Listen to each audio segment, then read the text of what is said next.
Hello guys, welcome to Shweta classes YouTube channel and this is Shweta Tomar. कैसे हैं आप सब लोग? चलिए, हम लोग एक नया चैप्टर स्टार्ट कर चुके हैं, पेरीमीटर एंड एरिया। अगर आप लोगों ने इसकी क्लास 1 नहीं देखी है तो जल्दी से जाके प्लेलिस्ट में देख लेंगे, क्योंकि उसी के आगे हम कंटिन्यू करेंगे। कल हम लोगों ने क्वेश्चन नंबर 1 to 4 कंप्लीट किए थे, ठीक है। और वहां मैंने आपको बताया भी था कि कैसे हम एरिया निकालते हैं किसी भी फील्ड का, कैसे हम पेरीमीटर निकालते हैं, क्या फॉर्मूला होता है। तो आप लोगों को अगर नहीं याद है एरिया और पेरीमीटर के फॉर्मूले, तो आप लोग क्लास 1 में जाकर इसकी देख सकते हो। Chapter perimeter and area, exercise 11.1 का लेक्चर नंबर 1, ठीक है। चलो आज करते हैं क्वेश्चन नंबर 5। क्वेश्चन नंबर 5 है, the area of a square park is the same as the rectangular park. यानी एक ही हमारे पास स्क्वायर पार्क है और एक ही हमारे पास रेक्टेंगुलर पार्क है, ठीक है।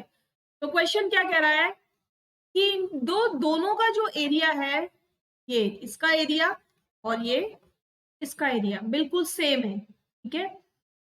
लेकिन आगे क्या बोला, if the side of the square park is 60 metre, यानी स्क्वायर पार्क की जो एक साइड है वो 60 मीटर है, and the length of rectangular park is 90 metre, इसकी एक साइड 90 मीटर है। Find the breadth of rectangular park, यानी ये निकालनी है हमको, ठीक है। तो हम क्या करेंगे, सबसे पहले जो हमारे पास हमें दिया हुआ है हम उसी के लिए फॉर्मूला यहाँ पर लिखेंगे और उस फॉर्मूले में हम वैल्यू पुट करेंगे। अब कैसे करेंगे भाई, सबको पता है, आप लोगों को मालूम है ना कि कोई भी शेप जो स्क्वायर होती है उसकी सारी साइड्स इक्वल होती है। तो हम एरिया किसका इजीली निकाल सकते हैं, रेक्टेंगुलर फील्ड का या स्क्वायर फील्ड का? स्क्वायर फील्ड का निकाल सकते हैं ना जल्दी से। तो पहले हम क्या करेंगे, एरिया निकालेंगे स्क्वायर फील्ड का। क्या क्या लिखेंगे, area of square field is equal to, क्या होता है भाई, साइड का स्क्वायर या साइड इंटू, ठीक है। अब एक साइड दी हुई है 60 इंटू 60, नंबर का नंबर से मल्टीप्लाई करो, 6 6 या 36 और 2 जीरो लगा दो, और जो यूनिट दी हुई है उसके ऊपर पावर लिख देंगे, ठीक है। तो हमने एरिया निकाल लिया किसका, स्क्वायर का। अब उसने कहा था कि स्क्वायर का जो एरिया है वो रेक्टेंगुलर फील्ड के बराबर है। तो अब हम क्या लिख सकते हैं, एरिया ऑफ रेक्टेंगुलर फील्ड। अब रेक्टेंगुलर फील्ड के एरिया के लिए उसने क्या क्या दिया हुआ है, लेंथ दी हुई है ना, केवल ये लेंथ दी हुई है। तो हम क्या लिखेंगे, फॉर्मूला होता है L इंटू बी। अब देखो एरिया तो यही हो गया, तो एरिया की जगह पर एरिया लिख दो, लेंथ की जगह पर लेंथ लिख दो और ब्रेथ की जगह पर बी लिखा रहने दो। अब देखो इन दोनों के बीच में क्या साइन है, मल्टीप्लीकेशन का। तो जब 90 इज इक्वल टू के दूसरी साइड जाएगा तो नीचे पहुंच जाएगा डिवीजन में, ठीक है। इस तरीके से is equal to B, zero से जीरो कट कर लो। हमेशा ध्यान रखना, कभी भी बड़ी डिजिट का डिवाइड करने मत बैठ जाना। अगर आप उसको इजी कर सकते हो, अगर आप उसको छोटा कर सकते हो, तो पहले हम कट करके उसको छोटा कर लेंगे और तभी डिवाइड करेंगे, ठीक है। तो हमने जीरो से जीरो कट कर ली, अब देखो कितनी छोटी हो गई, 90 से 9 रह गई, है ना। अब 9 का डिवाइड करना है, 9 4 जा 36 और एक जीरो, तो ब्रेथ कितनी आ गई, 40 मीटर। आ गया समझ में, कितनी आ गई ब्रेथ, 40 मीटर। देखो कितने आराम से निकल आया, ठीक है ना, समझ में आ गया। चले आगे, wire is in the shape of rectangle, यानी एक वायर है, वायर सब जानते हैं, एक लंबा सा तार होगा, इसको हम वायर कह सकते हैं। उसने कहा कि इट्स किस किस शेप में है, वो रेक्टेंगल शेप में है। तो मैंने इस वायर को फोल्ड करके इस तरीके से एक शेप बना दी, जिसकी लेंथ मैंने रख ली 40 सेंटीमीटर और ब्रेथ रख ली 22 सेंटीमीटर, ठीक है। If the same wire is rebend in the shape of square, अगर इसी वायर को स्क्वायर बनाया जाता इस तरीके से, what will be the measure of each side, तो इसकी ये साइड क्या होती। देखो जब भी साइड की बात हो भाई, अंदर की बात अगर पूछेगा ना कि उसने कितना एरिया कवर कर लिया, कितनी जगह में बिछ गया, कितनी जगह काट ली, तो हम क्या लिखते हैं, तो हम एरिया निकालते हैं। लेकिन जब वो वायर की बाहर की बात कर रहा है, बाहर का ही उसमें मेजरमेंट दिया हुआ है ना, उसने लेंथ और ब्रेथ दी है और पूछा क्या है, स्क्वायर की साइड बता दो। तो साइड का मतलब क्या होगा, साइड का मतलब होगा कि हमें पेरीमीटर फाइंड करना है पहले, ठीक है भाई। तार कितना भी लंबा है लेकिन उसका पेरीमीटर तो दोनों का सेम ही होगा, होगा कि नहीं। तो हम क्या करेंगे, हम सबसे पहले जो हमें स्क्वायर फील्ड दिया हुआ है उसका पेरीमीटर निकालेंगे। चलो बताओ कैसे निकालेंगे, perimeter of rectangle is equal to, क्या फॉर्मूला होता है पेरीमीटर ऑफ रेक्टेंगल का, जल्दी से बता दो, बताओ। या पहले ये लिख लो, perimeter of rectangle is equal to किसके बराबर हो जाएगा, जब तार की लंबाई बराबर है इसका मतलब चाहे कोई भी शेप बना लो, तार तो उतना ही लंबा रहना है। अगर 10 मीटर का तार है तो 10 ही मीटर का रहना है ना। तो perimeter of rectangle is equal to perimeter of square, ठीक है। एक बात पता चल गई हमको। अब क्या करेंगे, रेक्टेंगल का फॉर्मूला क्या होता है पेरीमीटर का, P is equal to 2 into L plus B, ठीक।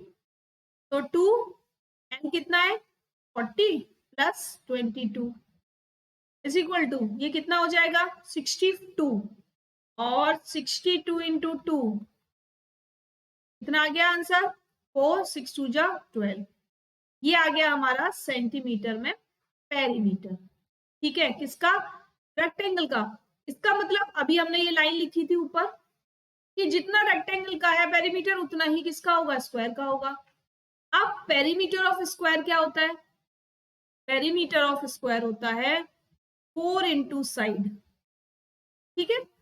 पेरीमीटर कहां से रखेंगे, पेरीमीटर ये वाला रखेंगे, 124 is equal to 4 into side, clear. अब ये यहाँ मल्टीप्लीकेशन के साथ दोनों एक दूसरे से जुड़े हुए हैं, हम क्या करेंगे 4 को दूसरी साइड लाएंगे तो 4 नीचे आ जाएगा, इज इक्वल टू साइड, 4 3 जा 12 और 4 1 जा 4, यानी साइड कितनी निकल कर आ गई 31 सेंटीमीटर। बताओ किसको नहीं समझ में आया और किस किस का आंसर आ गया, दोनों बातें बताओ मुझे, किसको नहीं समझ में आया और किस किस का आंसर आ गया। अब क्या पूछा है, also find which shape enclose more area, इसका मतलब अभी हमें एरिया निकालना होगा, ठीक है। तो लिखेंगे एरिया ऑफ रेक्टेंगल क्या होता है, एल इंटू बी, 40 इंटू 22 कितना हो जाएगा सेंटीमीटर स्क्वायर, ठीक है। एरिया ऑफ स्क्वायर क्या होता है, साइड इंटू साइड। अब साइड कितनी निकाली थी हमने 31 इंटू 31, ठीक है। 31 बन जा 31, 3 बच गया 30, और करो जल्दी से फटाफट, 961 सेंटीमीटर स्क्वायर, ठीक है। अब क्या पूछा था, उसने पूछा था also find which shape encloses more area, किसने ज्यादा एरिया कवर किया है।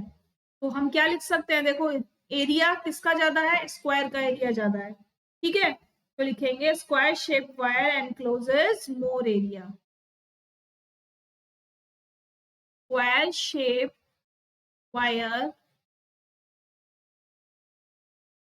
एनक्लोजेस मोर एरिया, ठीक है, क्लियर। थोड़ा सा बड़ा था क्वेश्चन लेकिन समझ में आया सबको, चले आगे। जल्दी से सब लोग लाइक सब्सक्राइब और शेयर कर देंगे, जिन लोगों ने आज पहली बार वीडियो देखी है वो लोग जल्दी से सब्सक्राइब कर लेंगे। सब्सक्राइब का बटन मैंने वीडियो के लास्ट में भी दिया हुआ है, जहां से आप मुझे सब्सक्राइब कर सकते हैं, ठीक है।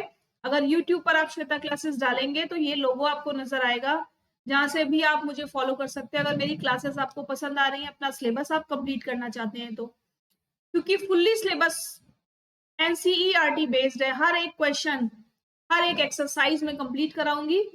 चैप्टर 1 से स्टार्ट किया है, चैप्टर 15 तक कंप्लीट करेंगे। इससे पहले क्लास 6 की फुल एनसीईआरटी बुक कंप्लीट हो चुकी है। अगर आप लोग पहली बार विजिट कर रहे हैं तो देखिएगा प्लेलिस्ट में जाकर, आपको क्लास 6 की पूरी बुक के सॉल्यूशंस मिलेंगे, हर एक चैप्टर के, हर एक क्वेश्चन की, हर एक एक्सरसाइज के, ठीक है। और क्लास 5 भी मैंने कंप्लीट कराई हुई है, जो फुल्ली कंसेप्ट बेस्ड है। अगर आपके कंसेप्ट क्लियर नहीं है तो आप प्लेलिस्ट में जाकर क्लास 5 की वीडियोस से अपने पूरे के पूरे कंसेप्ट को क्लियर कर सकते हैं, किसी भी टॉपिक से, ठीक है ना। और ये टेलीग्राम चैनल का लिंक है, अगर आप लोग अपनी क्वेरीज पूछना चाहते हैं तो यहाँ मुझे टेलीग्राम चैनल पर ज्वाइन करके अपनी क्वेरीज को पूछ सकते हैं। और वो क्वेरी किसी भी बुक से हो सकती है, ऐसा कुछ नहीं है कि केवल एनसीईआरटी बुक से होगी। जो भी आपकी प्रॉब्लम है, जो भी आपकी क्वेरी है, आप यहाँ से मुझसे पूछ सकते हैं। क्लियर। अब आपकी जो क्लास का टाइम है वो डेली 1:30 PM होता है, यानी मैं डेली 1:30 PM पर एक क्लास अपलोड करती हूँ, जिसे आप दिन में किसी भी टाइम देख सकते हो, जब भी आप फ्री हो, ठीक है। चलिए नेक्स्ट क्वेश्चन देखते हैं। The perimeter of a rectangle is 130 centimetre. एक रेक्टेंगल है जिसका पेरीमीटर 130 सेंटीमीटर, तो लिख लेते हैं P of rectangle is equal to 130 centimetre. If the breadth of rectangle, B दिया हुआ है, ब्रेथ ऑफ रेक्टेंगल कितनी है 30 centimetre, find the length and also find the area. तो लेंथ निकालेंगे, लेंथ हमें दी नहीं है, क्वेश्चन मार्क लगा लेते हैं। केवल फॉर्मूला लिखना है पी ऑफ रेक्टेंगल, ठीक है। तो क्या होता है perimeter of rectangle, 2 into L plus B. लिखा, जहां पर जो वैल्यू दी हुई है वहां पर उस वैल्यू को पुट करो। ब्रेथ की जगह पर ब्रेथ लिखेंगे, एल की जगह पर कुछ नहीं दिया है इसीलिए एल ही लिखेंगे, ठीक है। अब देखो दो तरीके से कर सकते हो, या तो इस 2 का मल्टीप्लीकेशन इन दोनों के साथ करो, नहीं तो क्या करो आप 2 को इस तरफ ले आओ और इससे डिवाइड कर दो। तो इजी क्या पड़ेगा हमको, हमको इजी ये पड़ेगा कि अगर हम 2 को दूसरी साइड ले आते हैं, इस 2 को अगर हम यहां ले आते हैं तो 130/2 is equal to L plus 30। ये कितना हो गया 150। अब एल इज इक्वल टू, इस 30 को दूसरी साइड ले जाएंगे तो 130, ये प्लस का है ना 30, क्या हो जाएगा माइनस का हो जाएगा, ठीक है। तो एल क्या निकल कर आ गई 120 सेंटीमीटर। समझ में आ गई इतनी बात, बताओ जल्दी से, समझ में आ गई इतनी बात।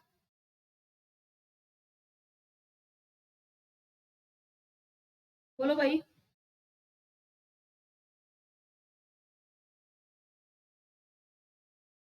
चले आगे,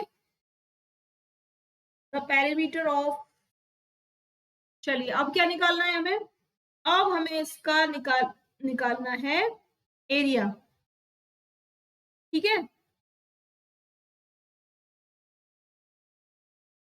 130, अच्छा यहाँ मिस्टेक हुई भाई, एक मिनट। 130 को अगर हम डिवाइड करते हैं 2 से तो 150 नहीं आएगा,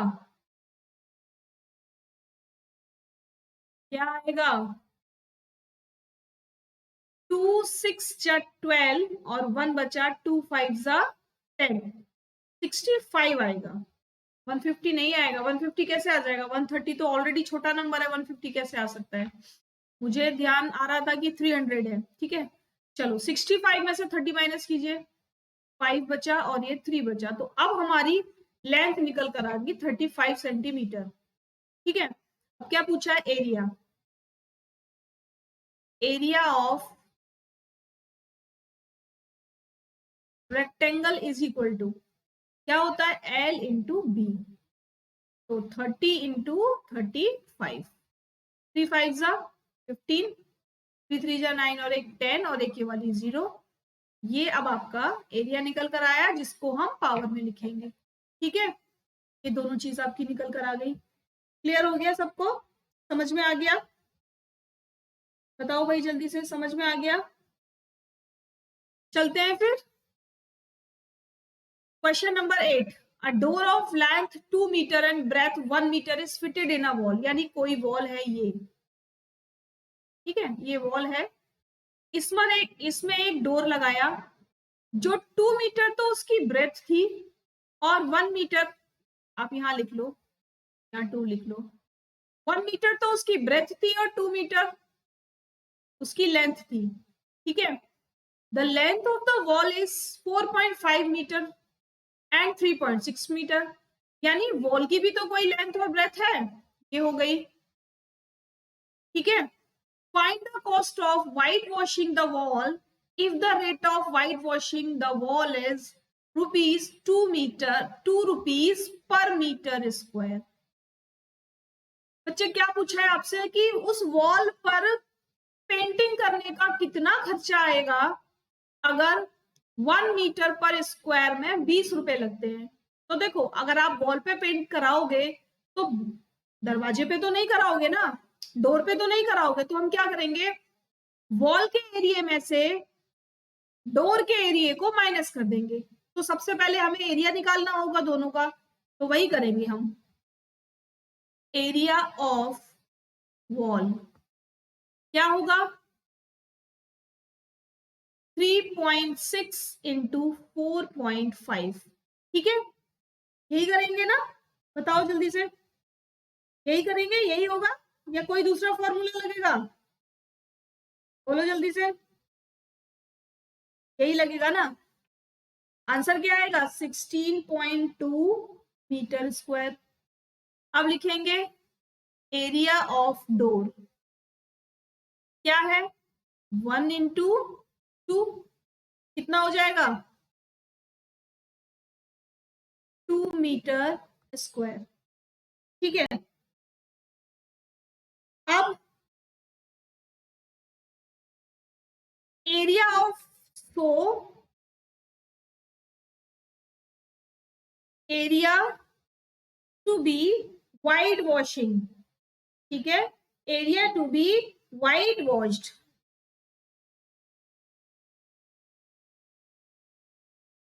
कैसे निकलेगा, बताओ जल्दी से, कैसे निकलेगा,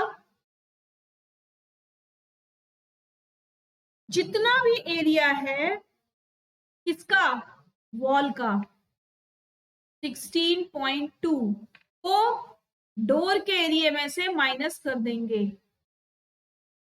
ठीक है, अब ये कौन सा एरिया निकल कर आ गया, ये एरिया निकल कर आ गया, ये वाला एरिया निकल कर आ गया जिस पर हमें व्हाइट वॉश करनी है। ठीक है, तो cost of white washing per metre area, cost of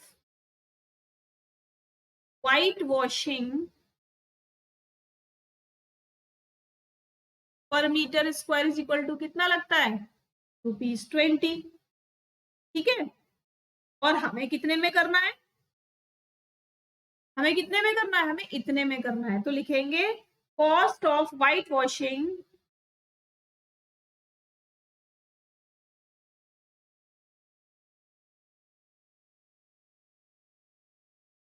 $14.2 metre square area is equal to 14.2 को 20 से मल्टीप्लाई कर देंगे। ठीक है, 2 2 जा 4, 7 2 4 जा 8 और 2 1 जा 2, एक जीरो और कितने के बाद पॉइंट है, एक डिजिट के बाद, तो एक डिजिट के बाद हमने क्या लगा दिया, पॉइंट निकल कर आ गया। अब मुझे बताओ कि यहाँ पर यूनिट क्या लिखी जाएगी, बताओ जल्दी से, यहाँ पर यूनिट क्या लिखी जाएगी, क्या मीटर स्क्वायर लिखूं, क्या मीटर लिखूं या रुपीज लिखूं। तो बच्चे हमने क्या निकाला है, हमने कॉस्ट निकाली है। ठीक है, तो यहाँ पर भी आप क्या लिखोगे, या रुपीज लिखोगे। अगर आप यूनिट नहीं लिखोगे ना तो क्वेश्चन का आंसर बेशक आप ठीक दे दो लेकिन आपका हाफ मार्क कट जाएगा, फिर आप बोलोगे अरे मैंने क्वेश्चन तो पूरा का पूरा ठीक निकाला था, आंसर भी मेरा ठीक आया था, स्टेप्स भी मैंने ठीक लिखी थी, मुझे नंबर क्यों कट गया मेरा। तो नंबर इसीलिए कटता है मैथ्स में, अगर आप, क्योंकि अभी छोटी क्लास में हो, छोटी क्लास में नहीं, आप बड़ी क्लास में भी होगे तब भी अगर आप यूनिट प्रॉपर नहीं लिखोगे तो आपका मार्क कट जाएगा। तो आप लोगों को ध्यान देना है कि स्टेप्स तो राइट लिखनी ही है, बिल्कुल करेक्ट करनी है स्टेप्स, लेकिन स्टेप्स के साथ साथ जहां पर भी यूनिट लिखनी है ना उसको भी ध्यान में रखना है कि कहां पर क्या यूनिट लिखी जाएगी। ठीक है, चलो तो आज के लिए केवल इतना ही रहने देते हैं, बाकी का करेंगे कल। अगर आप लोगों ने पुरानी वीडियो नहीं देखी है, यानी एक्सरसाइज 1 अभी नहीं देखी है, क्वेश्चन नंबर 1 to 5, 1 to 4, तो उसे पहले देख लेना, देन उसके बाद इसका रिवीजन कर लेना, और कल हम मिलेंगे आगे के क्वेश्चंस के साथ। तब तक के लिए अपना प्यार ऐसे ही देते रहिए, वीडियोस को ऐसे ही शेयर करते रहिए। जो लोग आज फर्स्ट टाइम वीडियो देख रहे हैं वो लोग फटाफट से सब्सक्राइब कर लेंगे अगर वीडियोस पसंद आ रही है, और कमेंट करके मुझे जरूर बताएंगे कि आपको वीडियो कैसी लगी, आपको समझाना कैसा लगा, समझ में आया या नहीं आया। ठीक है, चलिए कल फिर मिलते हैं। Thanks for watching, bye bye.